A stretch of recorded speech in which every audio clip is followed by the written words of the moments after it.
So we're gonna give this about 5 minutes here for everybody to just kind of like start jumping in.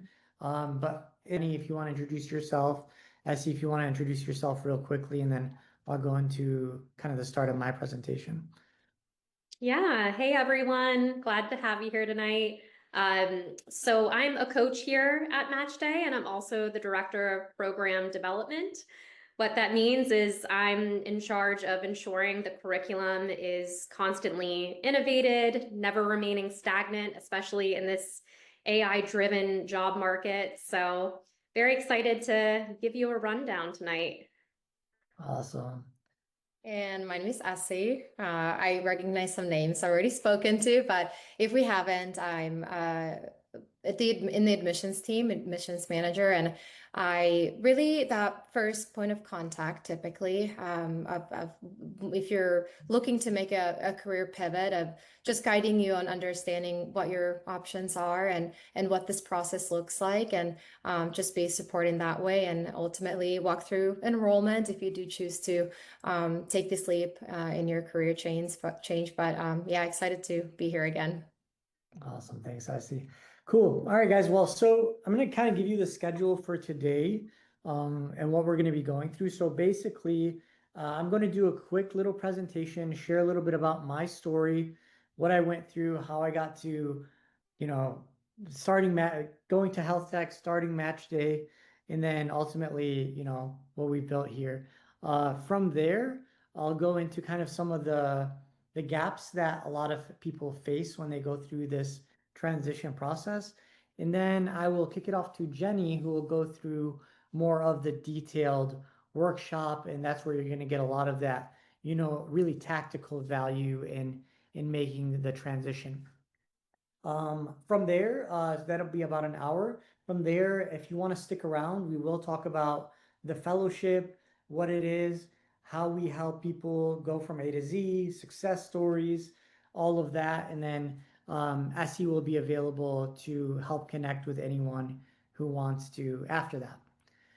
So without further ado, I'm going to grab a quick sip of water, and then we're going to jump into the presentation. And Jenny, if you want to share anything in the meantime, feel free to. Yeah. So as far as what to expect for tonight, I always enjoy hearing Rami's journey. He founded MatchDay, so he'll give some historical context on that. But as far as this being the clinical to corporate pivot, I'm going to have you leave with some tools that you can even use as early as tonight. So it'll be a best of both worlds. Nice. Thanks, Jenny.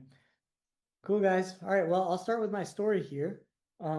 So like many of you, I was a healthcare professional and was a physician. And, I went into medical school wanting to become a doctor, wanting to help people.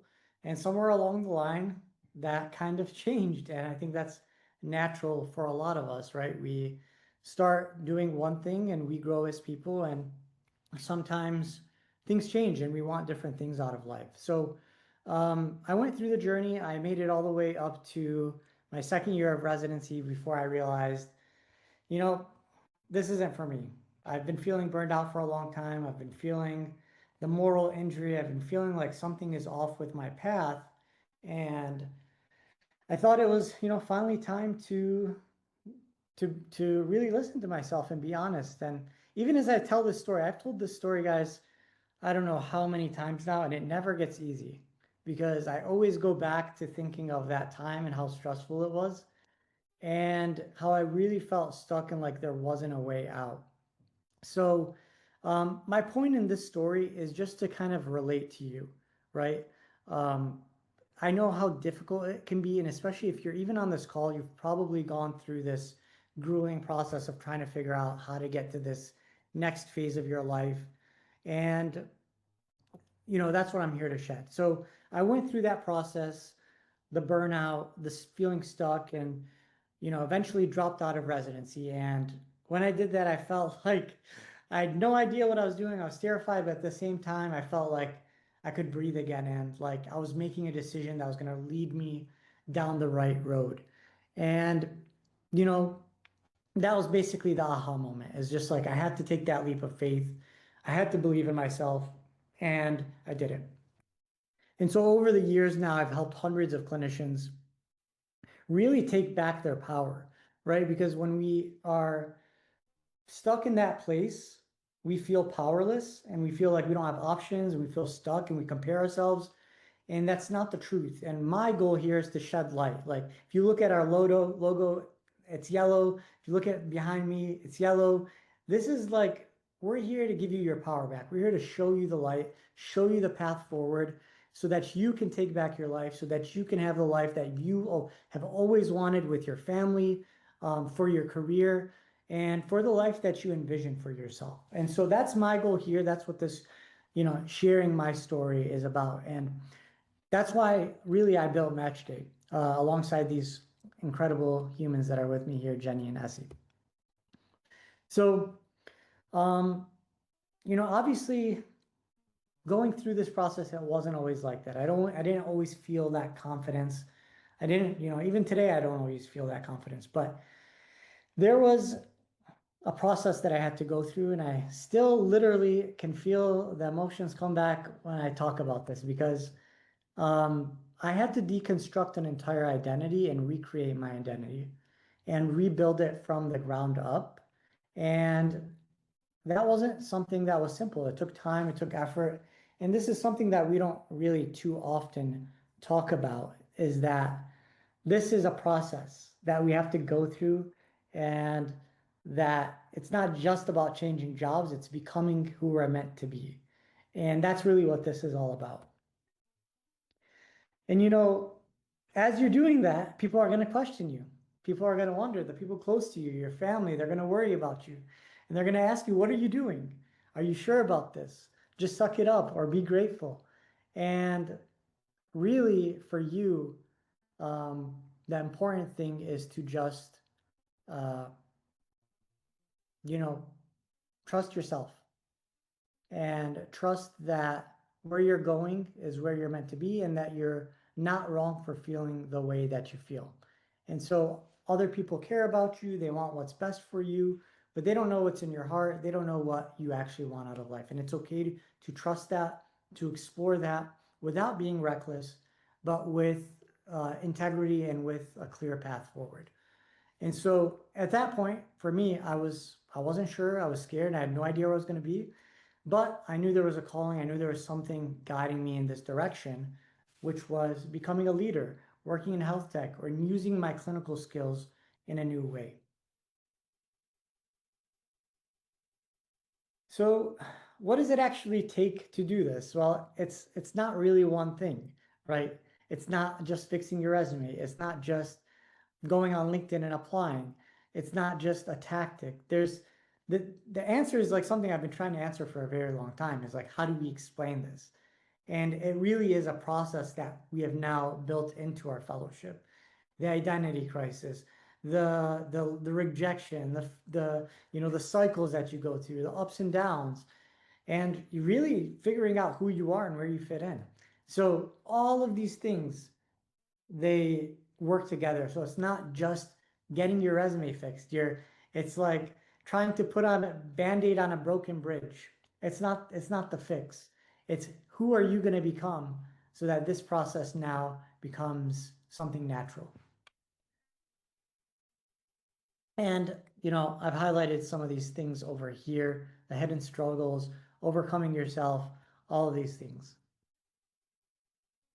And like I mentioned, how do you explain something complex in a simple way? You just can't. You got to go through it. But I will say the number one step to getting there is having self-awareness.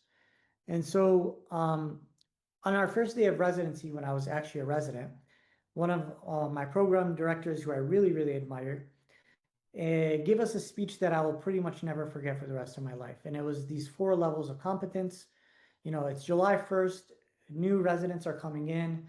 It's like the most dangerous time to go into the hospital during the year, because you've got a bunch of, new grads who are excited to be doctors, but still don't know what they're doing. And so in patient care, if you don't know what you're doing, or you don't know what you are doing, or don't know what you don't know you're doing, that can be a problem. And you can put patients' lives at risk, you can put yourself at risk, and it could be terrible. And so this was a very important initial conversation.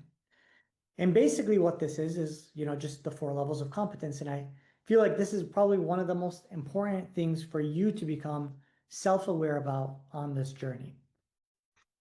And I'm going to go through them right here. So the first level is knowing what we know. So this is what we call conscious competence. This is like, we know about it, we know it, we're good. This one right here, what we don't know, we know. This is unconscious competence. This is like when you're in flow state, when you just know how to do things, when you've gone through the training, maybe you're a therapist and you like have done something so many times it becomes secondhand. This is called unconscious competence. And then we go to what we know we don't know, and this is conscious incompetence. This is where we know we're lacking the skills somewhere, we know we have to learn it, and we're aware we're going to make that progress. And then we go into the most dangerous one, which is unconscious incompetence. This is where mistakes happen in the hospital. This is where patients can be hurt. This is where dreams die. This is where hope dies. This is where a lot of things die. Because when you don't know what you don't know, and you don't know what's going right or wrong, that's a dangerous place to be. And so this is obviously unconscious incompetence. And really, the goal is, in self-awareness, is to go from here to knowing what we don't know, to knowing what we know, and then to just becoming in flow state so that it just becomes natural. All right, I've spoken a lot here. If you need a glass of water or a sip of wine, please go for it. I think I need one myself. I've been doing this for a long time and the jitters really don't go away. And also I can't see you guys, so I don't know if you're laughing at me or not, but I'm just sharing my screen right now. So all this to say is the goal of Match Day is so that you don't stay stuck, right? It's so that we walk and we show you and we take you on a journey. And the reason a lot of people stay stuck, and I see this a lot with clinicians, is they're trying to go like 0 to 100 right away. They're starting right away at stage 4 and using tactics that are meant for stage 4 when really they should be in stage 1 or 2. And so if you're applying blindly on LinkedIn or relying on job boards or interviewing not correctly, and you haven't done the upfront work, you're just going to be spinning your wheels. You have to go through and do the work, and you have to, you might get lucky sometimes getting in stage 4 and just hitting the road running. A lot of people do, but you didn't actually solve your problem, which is the awareness piece, which is the strategy piece, which is knowing how to do something yourself and having that internal confidence. So you can go through this at any stage of your life and be successful. And so, if you are stuck, ask yourself, have I been like at stage 4 from the beginning without having done some of maybe the upfront work that needs to be done? And that brings me to kind of, why we exist here at MatchDay. It's to make the invisible visible. It's to give you your power back. It's to guide you through the stages of competence and to close any gaps that exist. And ultimately, the real goal is that you land a job that you are fulfilled in, that you are happy in, that matches the lifestyle that you want, and that helps you feel confident that you can do this for the rest of your career. And that's the most important thing. And now my question is, what is your story going to be? So if you want to take a minute and think about that, I'm going to stop sharing my screen here. And I'm going to pass it on to Jenny now, who will walk you through the more tactical piece. But the important thing is really take a pause, right? Take a second to just think, and maybe even before we have Jenny jump on, Jenny take over here, take a minute to think for yourself. And maybe if you can get in a quiet place or, go somewhere where you can actually be present, think like, what do I want? What do I want at the end of this meeting? What do I want to walk away with? What do I want at the end of this week? What do I want at the end of this month? What do I want for my life? What does that look like? And see what comes up. See what kind of vision starts to formulate for you and feel that emotion. It's really important that you feel what it is you want and the joy that comes with it. Because we don't want to be stuck in fear, right? We don't want to be thinking all about the bad things. The bad things we can overcome. The important thing is, what do we want? And that's what, I'd love for you to take just a quick minute or two to pause and think about, and then we'll jump right back on the screen here with Jenny's presentation. So I'm going to do that with you guys here. I'm going to turn off my camera and we'll be back in just a minute.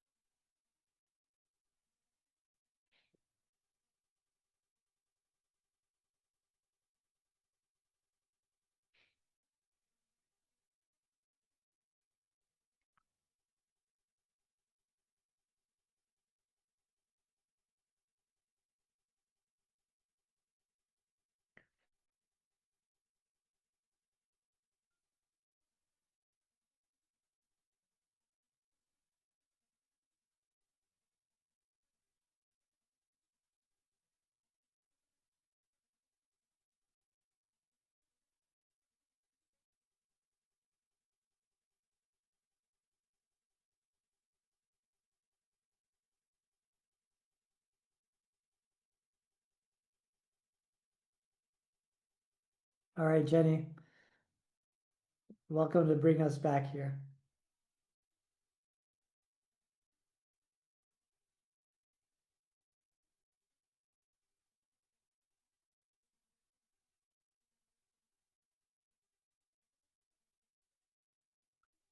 Oh, looks like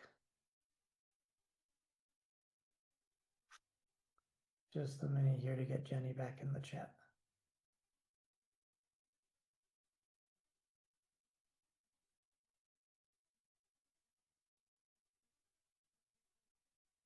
And we will be enabling the chat here shortly. I actually have to figure out how to do that.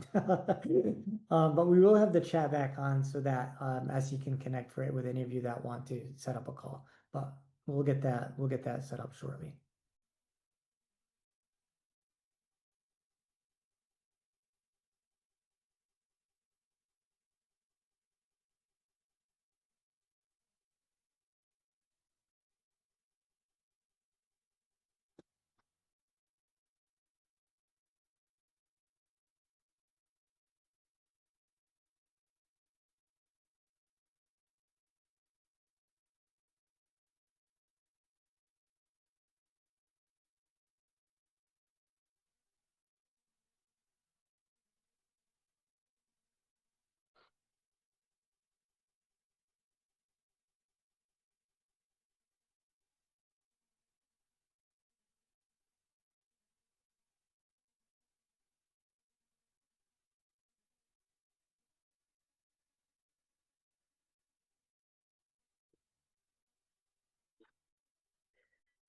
Excuse me.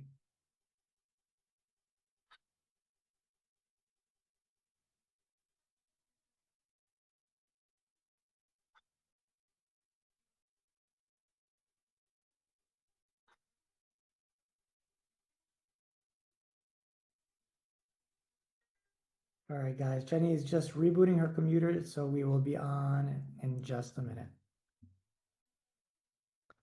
Jenny has some really good stuff lined up for you guys today.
All right, so we kind of anticipated a little bit of technical difficulties. Jenny's going to be on in just a second, guys.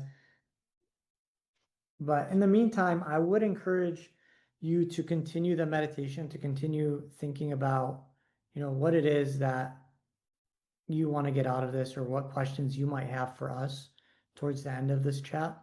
And that way, we can be here to answer any of those questions for you.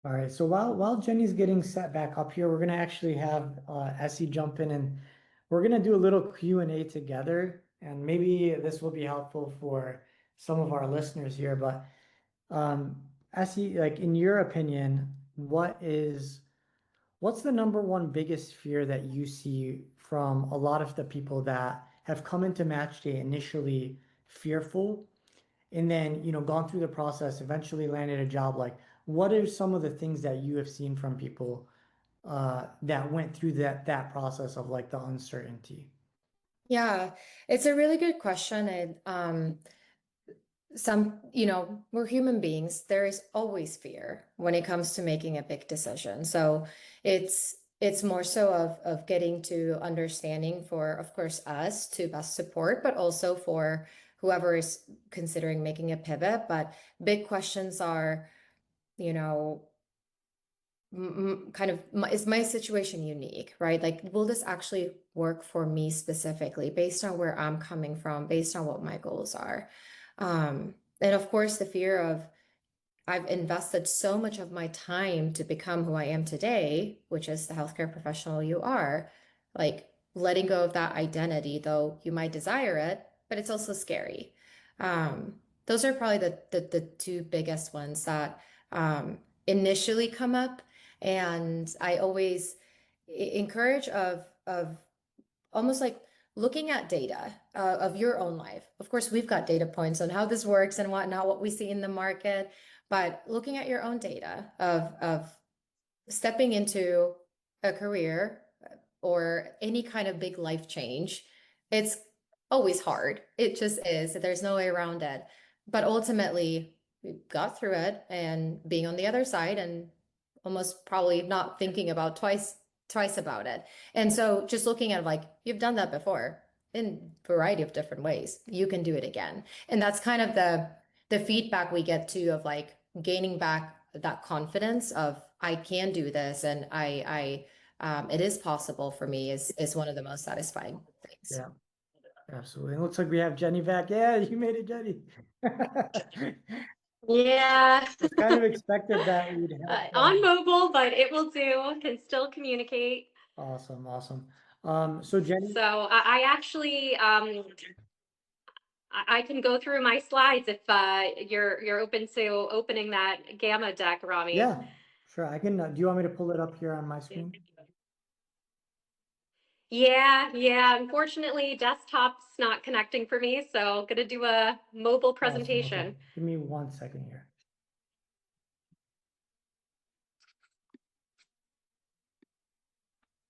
And let me actually make sure. I think you sent it to me earlier, so I will find that. Yeah, Essie, and you might also have access to it as well, but I got it. it's at the start of our chat today. Got it. Okay. 1 second. Okay. I'm gonna share my screen here.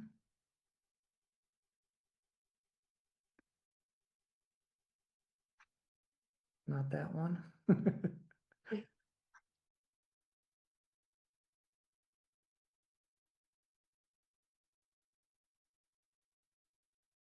There we go. Can you see that okay? Yeah, that's perfect. I'll just tell you when to proceed to next slides. But yeah, I'm glad that you got a rundown from Rami, and thanks everyone for your patience and me joining here. But to give you some more And, context historically and Jenny, to, just yes. 1 second, Jenny. I just wanted to say, guys, like another thing is like this is kind of like a good analogy for life is like stuff happens, right? Stuff breaks, mistakes happen, and you just gotta go with the flow. Like you can't get worked up about it. You can't get flustered. You just gotta be okay with mistakes happening. And that's another thing that you're gonna learn through match day is like how to go about doing that, right? You don't gotta beat yourself up. You don't gotta be perfect. We're here, we're learning, we're here trying to provide value. And that's just like literally lesson live in action. If you take anything away from today, take that. So all right, Jenny. Yeah, take it away. Yeah, thank you. That's the Jenny? here, but I would love to give some more context on my background. I know I am I'm program management, but Jenny, just a that I second. was a recruiter for. Jenny, your audio is cutting in and out.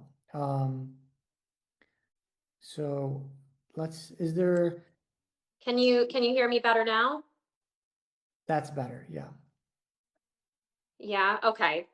Chime in if I get choppy again, but wanted to share that throughout my journey before landing here at MatchDay, I actually was a career pivoter myself. I used to be an admissions officer for a university, building out a nursing program, and felt really pigeonholed in academia. I really found myself 6 years in post college having the itch to go corporate. And every time I would interview for a corporate position, they were like, "You've been in a university education setting.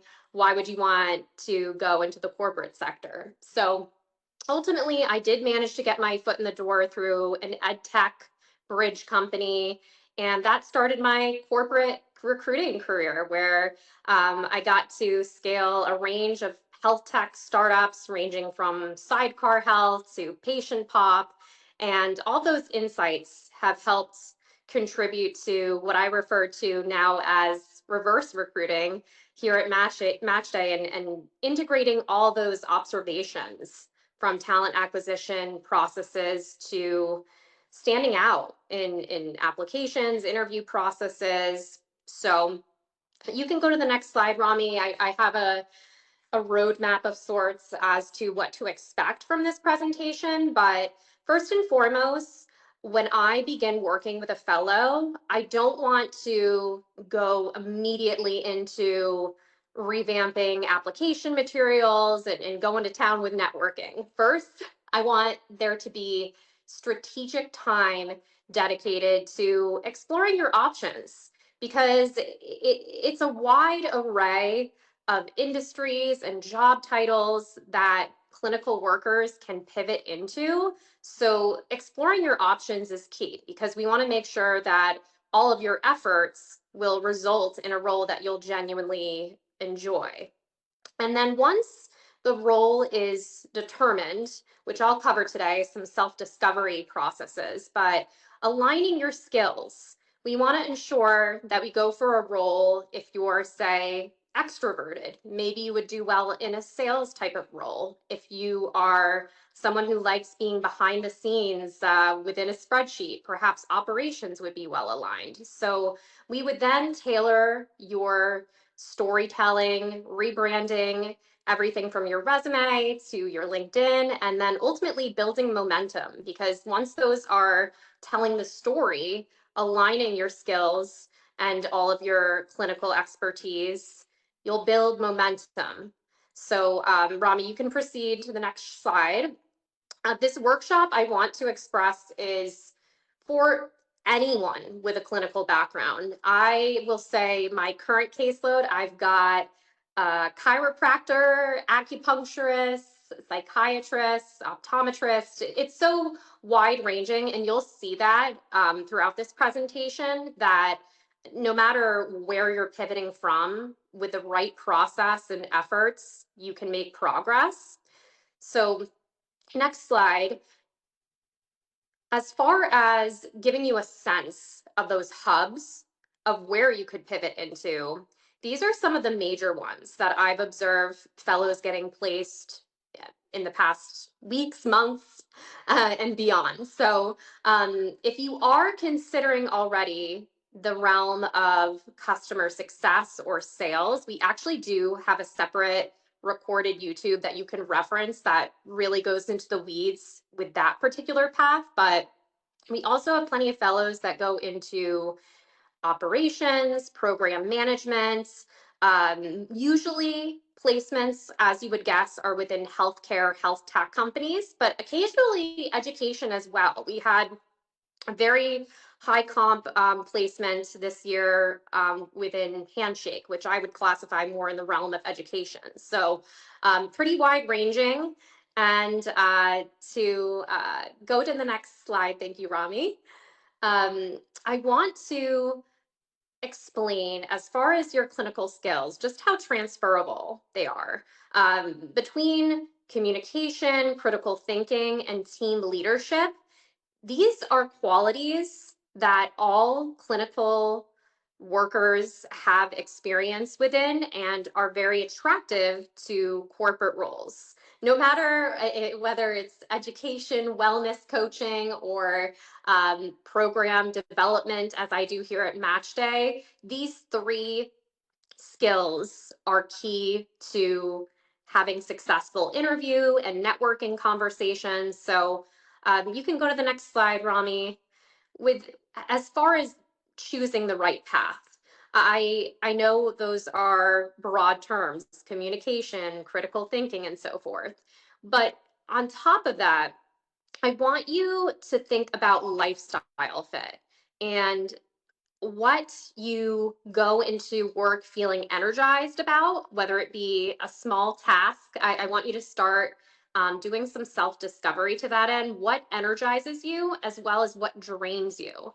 Because both of those will tell you, or your coach at match day, especially, hearing different qualities about yourself or discoveries from self-assessments that I'll share, those enlightenments really help translate into what's appropriate to target. And with some fellows, they are really, everyone, of course, wants strong compensation, but some are more so monetarily hungry than others, while others are really looking more so for flexibility and prioritizing a remote environment, which I will say many of our placements, I would say the majority even, are in a remote capacity.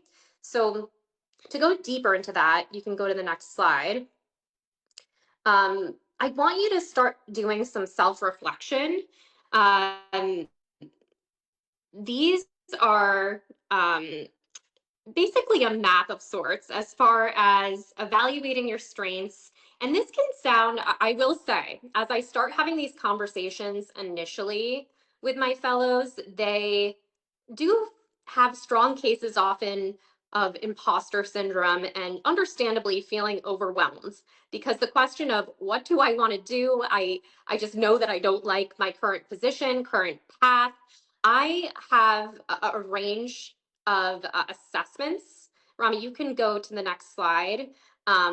These are some examples. I mean, especially with the tools of the MatchDay curriculum, these are built into there, as well as specific AI prompts that really are enlightening as to what personality qualities do you possess? What do you value when it comes to a work environment? So these are some examples that are more broad level, but they can get you started.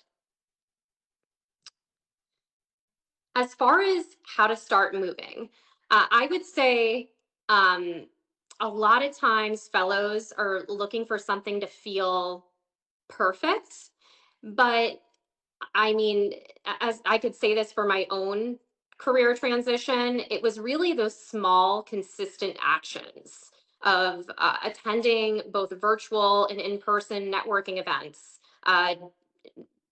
holding myself to sending 3 LinkedIn messages a week to various stakeholders in that corporate recruiting sector. So having a plan in place, those small movements truly do build momentum.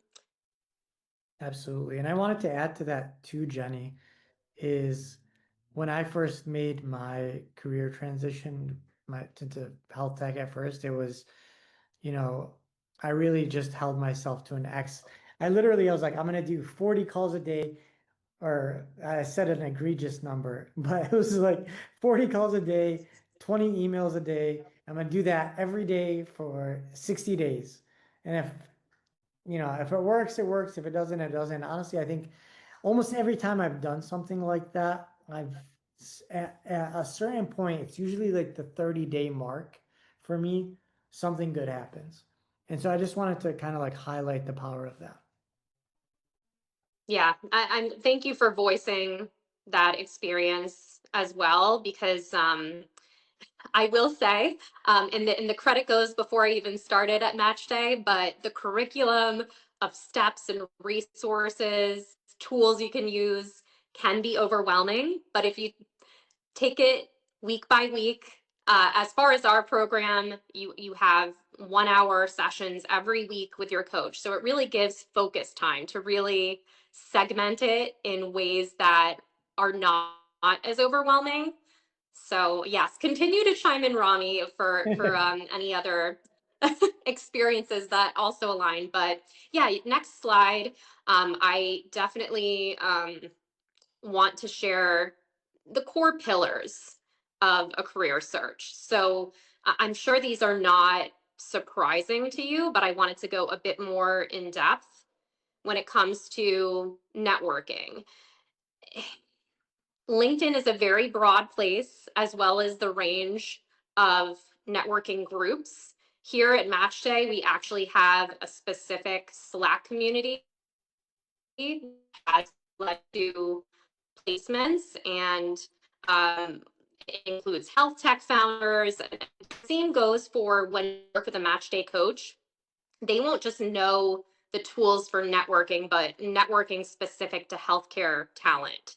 And the same goes for a resume reframe. I that strategic positioning. I actually want to proceed to the next slide because I believe it's going into some visuals explaining this Yes, and further. I just wanted to say, because your audio just for a slight bit in the beginning cut out. So I think Mhm. Jenny, you were highlighting that we do have a community. Many fellows have landed jobs through our job board, which is not just a job board, they're actually postings from hiring managers. So what we do is we actually recruit and invite hiring managers to the Matchday community to like jump in and directly share their posts. So a lot of times what fellows do is they message them directly or they connect directly to kind of like form a relationship or get pushed up the application. So it's something that utilized correctly, a lot of fellows do find a lot of success with. So yeah, Jenny, Yes, you yes. can jump back in here. Yeah, and maybe with your video Okay. off, it'll be Is better. my audio any better? Like, is it smoother with me being camera off, or it's about It's the better same? now. It is better. Okay. There we go. Okay, so did you want me to go to the next one? Yeah, next slide. I do want to go deeper into this as far as some tactics, because there's a lot of methods to networking. And Rami, I know this is one of your favorite methods, but when it comes to conducting outreach, because there are plenty of resources. I'll drop names for a few: Apollo IO, if you want to look that up, or Zoom Info. Sites like that, you can find the email for pretty much any corporate stakeholder of companies of interest. So as you are obtaining emails, or ideally have a connection through a connection, because a lot of friends, even in your circle, maybe have a person they know. So even if it's a distant relationship, if you can obtain the email, or doing this completely coldly works as well. But a self-contained email, it allows for who you're asking a favor from to have everything they need to really give you or give them an elevator pitch as to why you're a fit for the role, or even if there's not a role, to have that initial conversation. Because I have placements that have occurred from a role not existing, but getting connected to the company, they build momentum from being remembered when that role does launch. Yeah. So And I do have a template laid out in the next slide that's a better visual of this. And Jenny, if I may just interject for a second, this really is my favorite tool for any networking, for job search. Like if I was going to go back into the job market, I would probably focus at least 50% of my time on this and doing it correctly, because it is so incredibly powerful. I was taught this from Y Combinator, which is a startup accelerator. And they really showed me the power of how to do this effectively. And basically what, and I've been on both ends of it. Jenny and Chanel send me fellows that send me forwardable emails that I just pass along sometimes. It just makes it so easy for someone to help you. Because I think the biggest thing people miss when they're asking for a favor is like, that other person is busy, right? That other person wants to help you, but they don't want to type up an email and do all this. But if you can make it super easy for them, like, hey, like they just got to press a button and forward something for you, why wouldn't they help you? Why wouldn't they want you to succeed? And that's what we teach you to do. And literally, like, this is something we really have focused in on the coaching model to like really help our fellows learn how to do this properly, because this is a skill you're going to use for the rest of your life. It is really that valuable. And especially if you learn how to do it properly. It's not hard. It'll take maybe a day of kind of like back and forth working on it, and you'll learn how to do it. And once you have a template, you can repeat it and reuse it, and it's pretty simple. So really, really big proponent of this is like learning how to work your network. And even if you don't know how to have a network or think you don't have a network, your coaches will show you that you actually do, and you just got to learn how to navigate it the right way. But sorry to interject there, Jenny. I'm just such a big fan of this, and I really wanted to share my 2 cents. But yes, feel free to go into that structure. Yeah, I mean, right from a healthcare startup founder's mouth, it's so true. I love your point of the easier you can make it, the more likely something will come to fruition from it. When asking, yes, it's a small favor, sending a brief email, but if they just have to hit the button of everything mapped out with what highlights your alignment to the company, all the better. So you can even play around with this tonight. I did include one of our go-to prompts for curating a self-contained email, but again, like Rami said, you want to make it so that they have to ask for nothing, that they can just forward along, and that stakeholder who holds the power of being the door opener to that opportunity is wowed. So that is something I encourage my fellows to draft and then have reviewed by their coach, so that they do have a second set of eyes before forwarding it along. But yes, this is definitely a front facing way that I've seen on repeat has led to interviews and placements. And as far as building your network, some of you may not have a LinkedIn account yet, which is absolutely fine, but it is a crucial tool in building your network virtually. So tonight you may want to, on top of looking up friends or colleagues to connect with on their profiles, I also encourage you to check out LinkedIn company pages. And actually, one of our coaches is head of recruitment at Roe, and it's a very up and coming healthcare company. Fellows have had interviews there. And as you can see from this visual, when you are on a company page, you can simply go to the People tab and it will provide you. Rami, you might be able, if you scroll down, it might show more, but it will show the stakeholders of who's employed there. And it might be overwhelming seeing that there's thousands, but if you type in the search bar talent or HR, it will give you all of the recruiters. So in the case of Roe, it looks like they have about 26 stakeholders there that are on the hiring team. But to take it a step further, if you say you're targeting program management, you could type in the word program. Everyone in program management that works at the healthcare company you're interested in will populate. And if you don't have LinkedIn Premium, that's fine. Pop in the name you see into a tool like Apollo, you'll get their contact. So between those simple tools, you can start conducting that outreach, because applying is great, especially when done strategically, but the conversion rate, I'm always conscious of that, because cold applying and moving on simply does not result in consistent interview momentum, but conducting a submission of a well-aligned application alongside a touch point, whether it be through that self-contained email or a simple message on LinkedIn, that ultimately, when done on repeat, it will time and time again result in interview requests.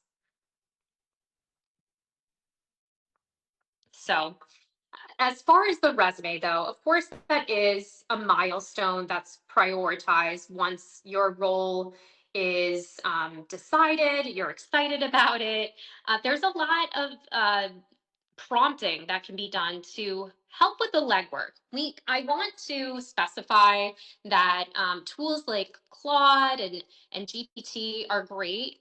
I don't encourage my fellows to simply put in the prompt and paste everything. I really want it curated to their true identity and impact that they've made with their employer.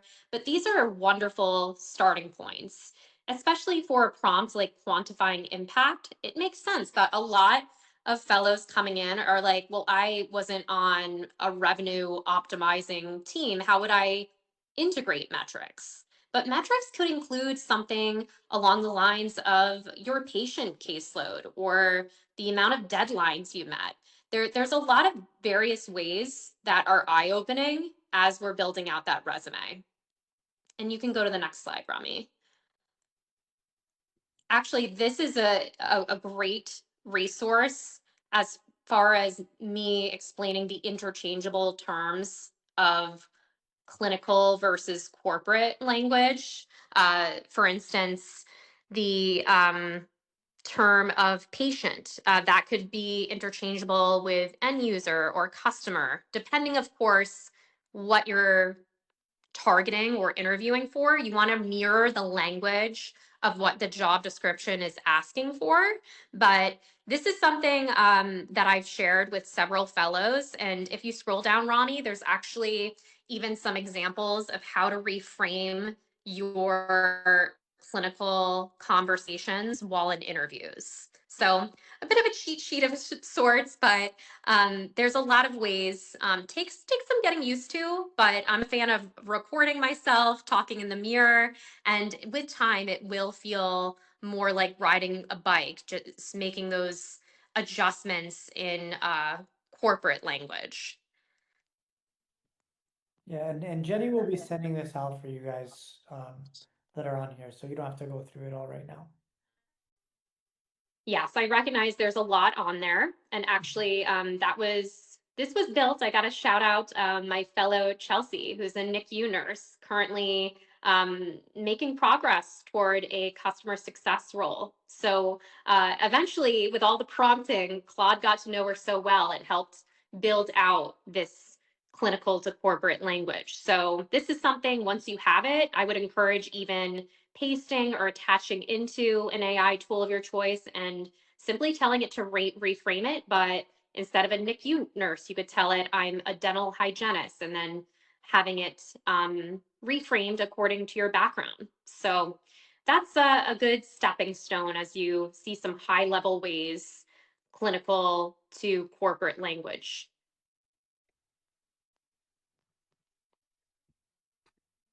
Okay, gotta go back here. Yep, that you can go on to. I wanted to share a visual of one of my fellows that got her approval, dental hygienist. I did make it anonymous, but this is a very standard resume that I typically get when a fellow is just starting the process. As you can see, it's very much highlighting her experience, well, specific to being a dental hygienist, but ultimately this fellow determined that she would like to target implementation management. So being responsible for the onboarding and ensuring the client for the healthcare tool understands how to use it when they're just getting trained on all the ways, the features and so forth. So what I wanted to, now that I've shared that context, I'd like to share the after version of her resume. This is the same person. And is that the next one, Jenny? Yeah, you can go to the next slide and you can see that her resume was completely rebranded for implementation specialist. And as far as her day-to-day tasks, we still highlighted what she was doing impact wise in her dental office, but she really had a hand in ensuring her team understood how to utilize new tools such as Pearl AI, which is a tool that she trained the team on using that can detect tooth decay before it's visible to the human eye. So as I dug deeper, we developed more and more stories of what she was conducting in her office that translates perfectly into being an implementation specialist. And you'll see that there's some intentional keyword integration here, but this is a great example of a fellow who started building momentum by week 3 of applying with this resume. Yeah. And by the way, I should ask guys, one thing a lot of people get wrong is they think just like you can all, we're going to send this to you after, you can all copy and paste this resume and ask ChatGPT to make yours this way, but you also have to know how to speak about it. And so that's why we don't just say, okay, we're going to redo your resume for you. We work with you to rebuild your resume because the resume, you're going to have to, once you get into an interview, they're going to ask you about this resume. You have to be able to sit there and confidently speak about all of the points that you've made from any which direction. And that is part of the process. So building the resume is more of a process that you go through. And once you've gone through your story and the skills and the way they transfer, and you learn how to speak about that, that then goes to an interview, which then translates into getting an offer, right? So I want to emphasize that, if someone's trying to sell you just like a resume build, like it's not the be all end all. At the end of the day, you have to be able to own it and you have to be able to build it for any job that you're applying to. And so we're really teaching you, it's like the old saying is like, we're teaching you how to fish, right? We're not just handing you a fish. This is something that you will utilize for the rest of your life. And it's a very important skill to have. And unfortunately, like in healthcare careers, we don't really learn this because it's pretty much, the license is the vetting process. So you don't have to go through these, kind of things. It's kind of like checkbox done. In this world, you do need to know how to own your story and sell yourself in a way that is, in a way that has integrity. So I just wanted to add that to Jenny's point about this resume. Yes, it's definitely a balance of ensuring it's your true identity while still connecting the dots clearly for the recruiter and hiring managers that you're aligned to the role. So I will say in the case of this fellow, she was very comfortable rebranding her title to implementation specialist because she genuinely was helping with the implementation of various tools. But I will say for most fellows, they would have both dental hygienists, divider symbol implementation specialist. So still encourage you to have your current title and still being able to get interviews. But um, I think the branding with her related skills and the prompting we utilized to ensure it had the most trending keywords for implementation, as well as if you want to check out tools like Teal or Simplify, there's a lot of keyword scanners that will tell you what exactly that specific job description is looking for. Absolutely. Okay, Jenny, should I go to the next one? Yes, please. So again, with resume prompting, I wanted to share one of my favorite go-to prompts to start because this one at top will have you based on the job title you put in. For example, if you wanted to consider program manager or customer success manager, I do encourage you to put the word clinical program manager so it's more specific to the ultimate industry you'll be in. But this prompt will develop a job description alongside your resume that is based on 500 plus roles that have been posted online.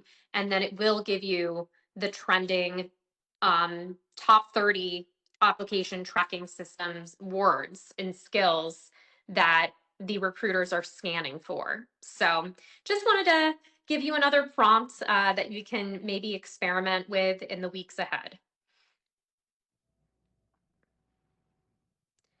But LinkedIn, that's another crucial piece of the puzzle, rebranding it. And I will say, my fellows that do have LinkedIn oftentimes are coming in with a profile that might look like this, which is fine.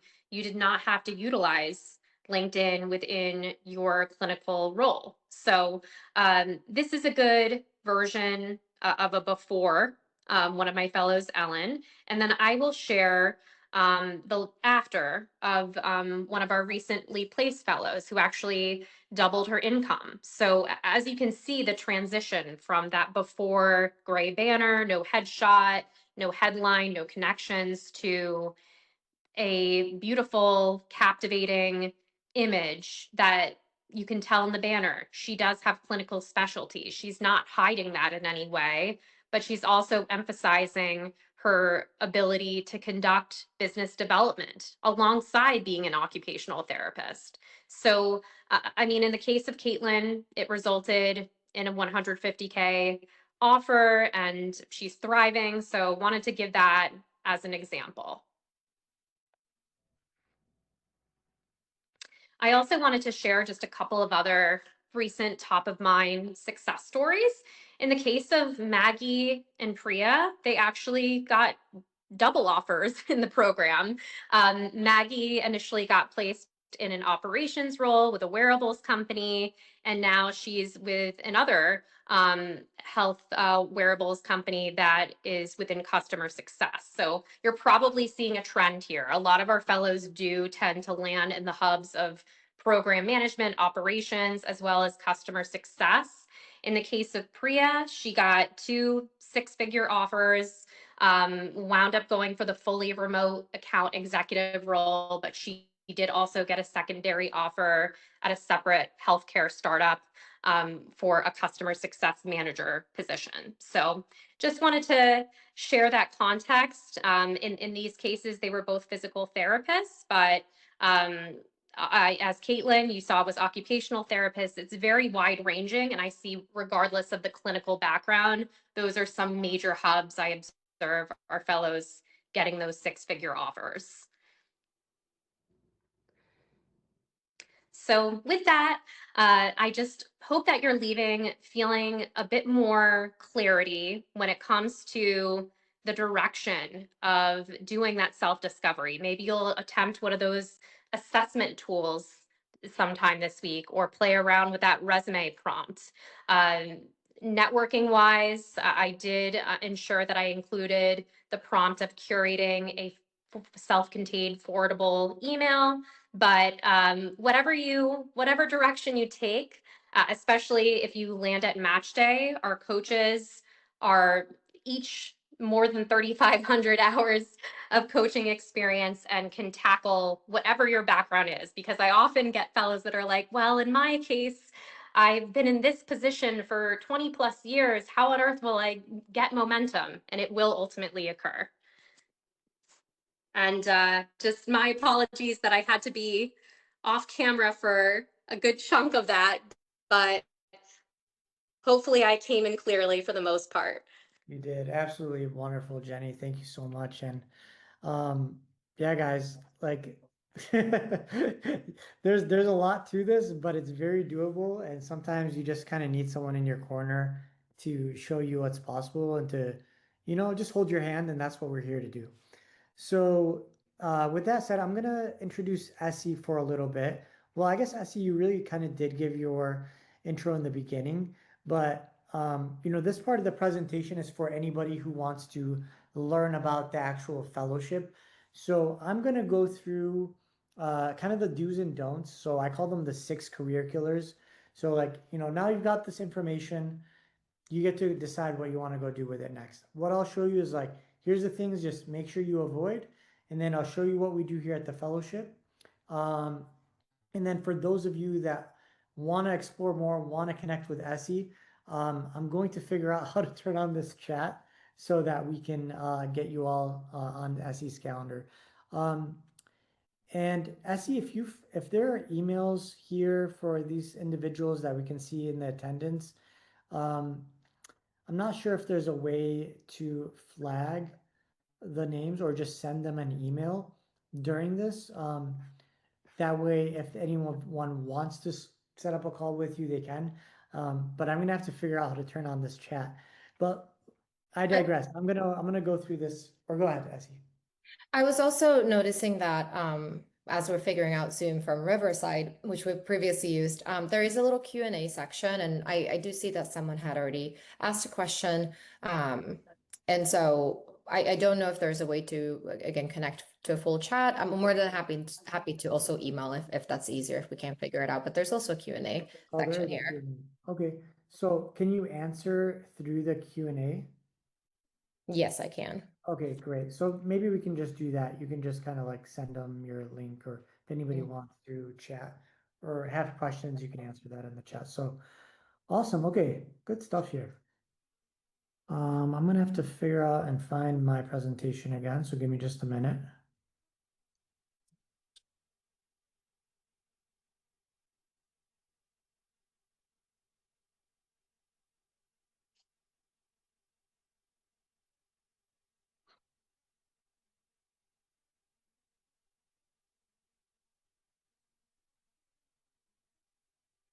All right, can you see my screen?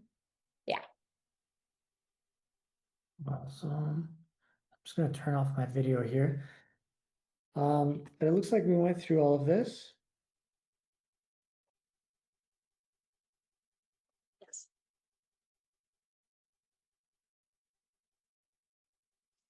So yeah, so I asked you earlier, what's your story going to be? I asked you to meditate on that, and hopefully you got some good answers from yourself about what you're really hoping for. So like I said, I want to help you now make that, challenge, make your story a reality, right? And then really the goal is kind of going back to this initial self-awareness slide, is like knowing what we don't know. I'm going to show you the things that are going to hold you back so that you are aware of them. And this is based on my own journey. This is based on, over 100 fellows that I've seen go on this journey. I really feel like we've condensed it down to these 6 things and these 6 career killers. So some of them you're probably aware of, some of them you're not. I'm going to share them here with you. So first career killer, we've talked about this already, but it's that identity piece. And this is probably the number one thing that I believe holds people back. It's the number one thing that I believe will hold you back on your journey if you are not aware of this. You have spent a lot of years in education, training to becoming a clinician. You have created an identity around it. You believe certain things about yourself around it. You carry certain insecurities around it and how you're perceived. And in a lot of ways, it's likely how you derive value about yourself and about your worth. And some of these things, like if you're hearing them for the first time, they might be hard to hear. But I went through this myself, and I've seen a lot of people go through it, even individuals I've coached. So the number one thing here is to be aware of this. And at some point in this transition, you will face this crisis if you haven't already. And when you do, you want to have a system in place for how you're going to navigate that. It's not something that you just overcome overnight, but it's a process. And it's important for you to not beat yourself up about that, to be aware of it, because it might feel like you're confused and you don't know where you're going. And am I am I able to do anything else? All you got to do is change your identity, and not even really change your identity, just let go and let yourself be what you feel is you and what you feel is going to make you happy. And so, this is a process, and being able to, go through this process and start thinking of yourself. Let's say it's customer success. I'm a customer success specialist now. I do X, Y, and Z. I deliver this kind of value to teams. That's really important, because once you have that identity, you can start making progress on your own path. Career killer number 2. And this is one of the first things you'll go through in the MatchDay Fellowship. It's not having the clarity and the confidence of where you're going. So if you don't have that, you're going to feel confused. If you're confused, you're going to spin your wheels. You're going to feel discouraged. You're going to feel depressed, and it's not going to be a good feeling. So creating clarity is a process of doing the deep work. You can do it with meditation. Some people do it with that. You can do self-assessments. You can work with someone, a coach like with us, to help you uncover these things about yourself and work to create clarity, to understand yourself, to understand your transferable skills, to understand what you actually want out of life, and to understand what that path is going to look like. And so clarity is kind of, the flashlight. It's going to shine a light on where you're going and how to get there. So that's the second thing you want to do. You don't want to be confused. The third career killer, and this is one I was very guilty of, this is lone wolf syndrome. This is I'm going to figure this all out on my own. I don't need anybody. I've got this all by myself. I'm going to go through all this frustration and do this on my own and not have any support systems, and eventually burn myself out and give up. And then rinse and repeat the cycle. So this one I found more prevalent in men because we are a little bit more less capable of asking for support, let's just say. But not only with men, but with women as well. So it's common, it happens, and you really want to surround yourself with a system during this transition of support. When I get discouraged, what do I do? When I lose hope, when I get rejection, there is so much rejection on this journey. Whether you're working with us or not, there is rejection. How do you face that? Do you internalize it, or do you just let it go? What's your process around that? Do you have a support system? Do you have people that are going to support you? Your MatchDay coach will be that support system for you. And so very important to be self-aware of that. And if you choose to work with MatchDay, we could support that. Downward spiral, this is another career killer, and it kind of ties into these other things. So like I said, there's rejection, there's discouragement. Without that support system, it's going to be You know, it's a lot about momentum, right? It's like there's the upward spiral of momentum. So when things are going good, and you probably can relate to this in many ways in your life, when things are going good, everything just gets better, right? When things are going good, there's momentum. It's very, very important to keep up that momentum. You never want to stop momentum. If you're making progress on your applications, if things are starting to go well, that's when everything starts to go well. And so we want to get you on that path of building momentum. And if there's something that throws a wrench in that momentum, we don't sit and get down and go down into a downward spiral. We push it out of the way and then we keep that momentum going. So super, super important here is to not fall into the downward spiral. And, you know, many of us are guilty of this, including myself, is like, if something bad happens, we just beat ourselves up. Nope, we're not doing that. On this road with MatchDay, we are keeping up momentum the full way through with support, with all the, you know, everything we need to be successful. And then there's these two here in red. The lack of guidance, the lack of feedback loops, the structured process. I put these in red because this is more about structure. And this is more about feedback. So, you know, when something's not going right, how do you know it's not going right? Who's giving you that feedback loop? When you go to an interview and something goes well, how do you know it's going well? When something goes wrong, how do you know it's going wrong? When you're applying to applications, how do you know it's going right? How do you know it's going wrong? What are the feedback loops? What are the structures that are in place that are going to keep you honest with what's happening? That's something MatchDay would provide for you as well. But if you're doing it on your own, what is your system going to be? How are you going to have that feedback loop so that you know where you're drawing red flags or where things aren't going right? The other one here in red is the knowledge and the skills gaps. So, you know, and this is important. And usually people, it's funny, usually people think this is the most important one.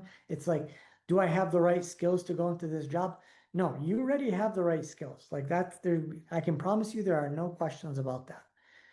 Do you know how to speak about those skills? Do you understand the language that you would use from the business side? So when you're going into customer success or project management or product or operations or whatever it is, do you know enough about the role to speak about it? And then, of course, there are some skills like you might want to brush up on, like, you know, the different tools that are used, the different CRMs or, you know, KPIs or objectives and key results. And these other things that are very easy to actually learn and get caught up on. And we would obviously show you those things and make sure you're up to speed before you start a job. But it's good to know like how to speak that business language. Very, very important. So basically, these are the 6 career killers. These are the things you want to be aware of so that you're, you know, moving up in that level of competence to, you know, at least being here or here or here, right? So we don't want to be here though. So you're probably curious what our results look like and how people in MatchDay succeed, how they go into these jobs. I'm very proud of what we've built here at MatchDay. I think what we've done is probably something that truly feels almost impossible because of the journey that we've been on for the last 3 years to iterate so many times to make this a truly successful fellowship.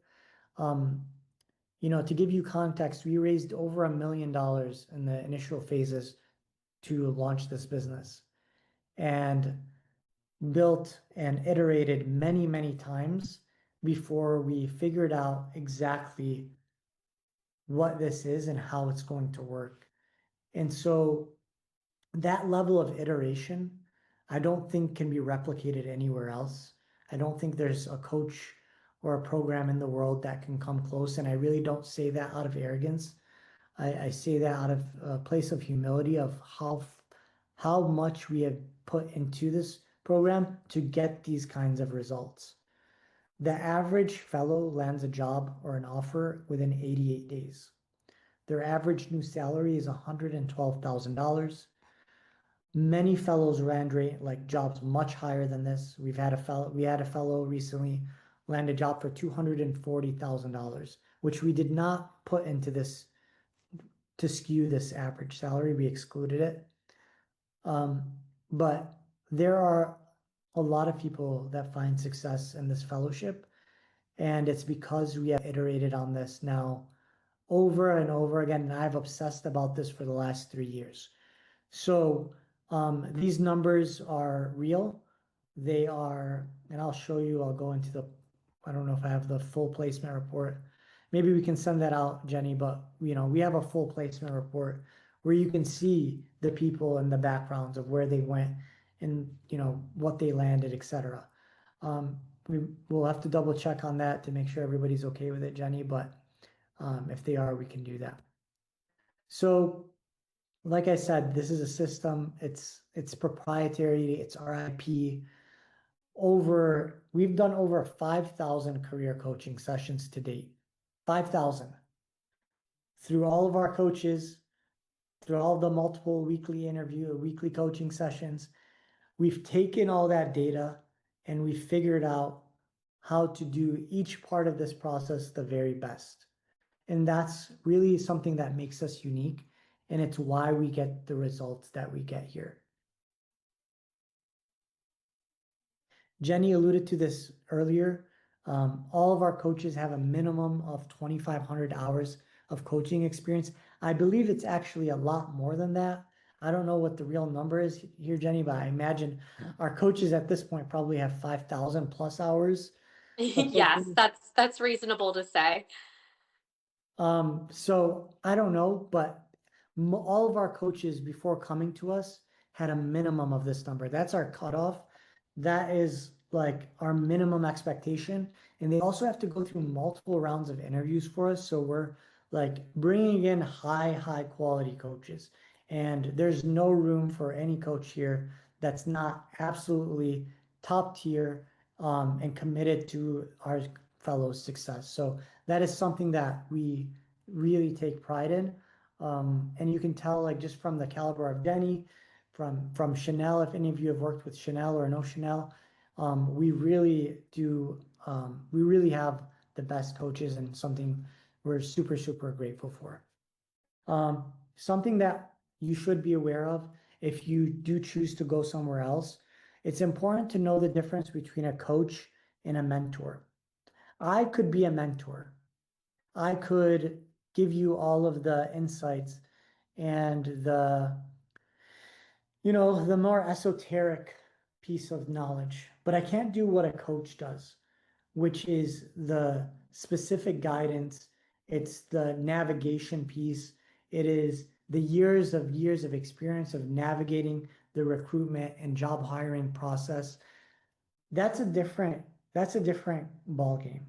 And so, when you're looking to work with someone, think of who is someone that's going to help me actually be successful, and who's someone who's going to show me how they became successful. I can show you how I became successful, but I can't coach you to success. Jenny can, Chanel can, our coaches can, and that's something important for you to be aware of. We have a pretty incredible network here at MatchDay. The network effects of our coaches, we have over 17 coaches. Our alumni network now, over 100 alumni. We have it's actually now 1,000-member community that includes hiring managers, CEOs, founders, and fellows. And then our partner network where companies like Row or HIMSS or other companies that come to us saying, hey, we have these openings, who's in your network that can land or is a good fit. I always say this is something that's more of a luck thing rather than an expectation thing. It does happen. We do have a partner network. Don't count on that for landing a job. It's a nice to have, but at the end of the day, you have to put in the work. And if something comes along and we think you're a great fit, we've had fellows land jobs that way. So The MatchDay network is a real thing, and all of these things work together. Even the coaches, the coaching network. If you work with Jenny and you're applying to a job at Row, one of our coaches works at Row.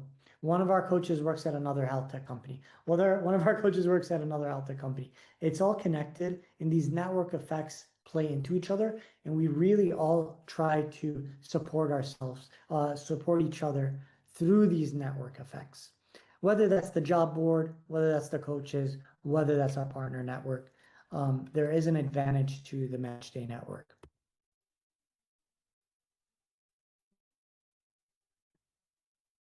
All right. I know I've talked a lot here, and some of you are probably getting tired. So we're gonna make this a little bit quicker here. Your journey to becoming a MatchDay alumni is essentially this. You'll go through an onboarding process, very personalized. We understand you, who you are, and we want to match you with the right coach. We do that through our own process where we've now done this hundreds of times, but we ultimately figure out who's the right coach for you based on all of our data, and we match you with that person. You of course have a say in it, but we really try to, based on what you tell us, pair you with the best person. From there, you go through the transformation phase, through the ultimately getting an offer, ultimately accepting an offer, well, ultimately even negotiating the offer, and then ultimately getting placed, graduating, and then becoming an alumni. And that's actually a really cool thing too, because as an alumni, you're plugged into the network for life. And actually many of our fellows come back and engage with the jobs. And they even bring their own jobs back to our fellows. So it's a way to kind of give back in a sense. And then, the 4 phases of the MatchDay Fellowship. So this is more of the sauce of the fellowship that you guys will get with. And Essie will do a deeper dive on this with you if any of you want to start scheduling a call with Essie. But each one, we call them our 4 pillars or our 4 phases. And it's things I've already addressed. So the first phase is getting clarity. So going through the process that I mentioned earlier, creating that career clarity roadmap, building your transferable skills roadmap, and then getting to your target role shortlist. So by the end of this process, you're clear, you know what's next, you know where you're going, and you feel ultimately like secure in that next step and comfortable and ready to go. And that's a very, very important stage 1. Like I said before, even if you think it's important to go through this process, because you might go and start in stage 4 and land a job and realize, yes, you got into a non-clinical job, but it was not the non-clinical job you wanted. And now you're back at square one. So in this phase, it's important to get clear and to really understand where you're going. So super important first step. Phase 2, we call this the confidence phase, and it's really to make you confident in who you are. So it goes back to the resume piece, right? Knowing, not just building a resume, but going through the process of building it, building yourself, knowing how to speak about your transferable skills, creating the identity that you want to become, learning how to do the strategic things like the keyword optimization that's going to get you through the filters. All of these things need to be speaking together. Your resume, right? Who you are as a person, right? How you speak about that thing. Your LinkedIn presence, your public presence. This is what people are going to go to learn about you.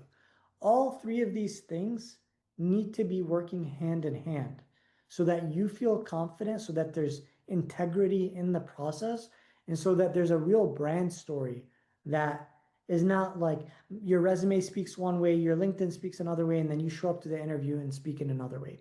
All of it has to come together and make sense. And then in this process, of course, learning how to do the networking, doing the forwardable emails, all of these things, again, assets you will have for the rest of your life, not just for this career transition. And then phase 3, which is also probably the biggest in terms of skills gaps you will get that will serve you for the rest of your life. It's learning how to do an interview. Some of you are already really good speakers, really good interviewers. This is just kind of like that feedback loop, watching it back, like learning, where did I say too much? Where did I say too little? How should I have framed this? Oh, that was a red flag. Preparing ahead of time, knowing the questions that you're going to talk about, knowing the right etiquette, all of these other things that maybe you haven't gone through, you'll get to go through in this part of the process. And whether it happens at month 1 or month 6, like all of these things will, your coach will jump in with you to support you in this process. And it's truly iterative. So you'll go through it, you'll improve upon it as you go through it.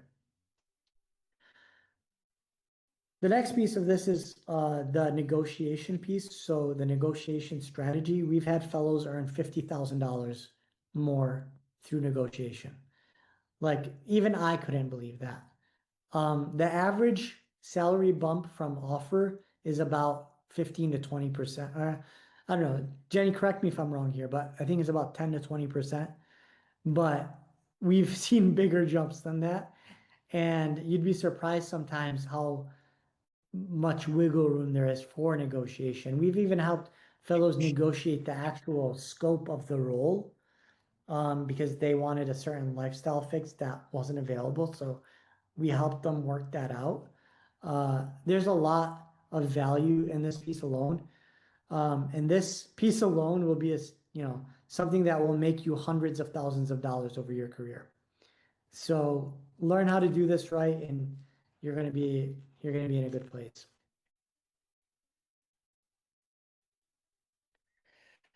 The last piece is graduation. Earning the MatchDay badge, becoming alumni. You get access to a lot of features, community, and then anytime you ever need to, go through a workplace challenge or negotiate a promotion or do those things, you can jump back in and actually connect with your coach at a highly, discounted rate that's just for our fellows, or sorry, just for our alumni. And now you're probably wondering, okay, like, sounds great. These are all got lots of results, lots of success stories. I've already kind of walked through a lot of this. And you're probably wondering, well, how do I do it? And this is something that SE can dive into. For the majority of people, I would recommend going into the 6-month fellowship. The reason for that is if you're starting from scratch and you haven't made a lot of progress, you're going to need a little bit more support. There's a good chance you will land a job around the average 88 days, but you don't want to, rush the process. Many fellows, and I think the ones that do land around the 88 days are a little bit more like the higher performers. So it's just good to know who you are and where you're at in your journey. So if you're someone that really needs the extra support, you're starting from scratch, I would recommend going with the 6-month option. If you're someone who's been already at this for a while, already made a lot of progress, already made a lot of consistent adjustments, and you don't need as much support, I would go with the 3-month accelerated one. Both of them are, just basically made for wherever stage you're at. So SE will go through these with you. So I'm going to share the value of this. So it's not like paying $50,000 for an education. It's not getting a degree. It's not getting a certification. There's a lot that goes in this. And the investment of this is something that we always make sure is bringing the most value for our fellows. So the 6-month is $7,000. The 3-month, if you decide that path is something that can be negotiated and talked about with SE, we do it on a case-by-case basis. But $7,000, we do have ways to support you. Many of our fellows either go through one of our financing options or they go through one of our payment plans. And so that is a conversation that you will be able to have with SE, talk about the details, answer any questions that you have, and go from there. So, SE, I know you're in the chat. If there's anyone here that feels like they're ready and committed and can make that investment, guys, I will say paying $7,000, that's not a small amount of money. And no one, and I'm gonna turn my camera here.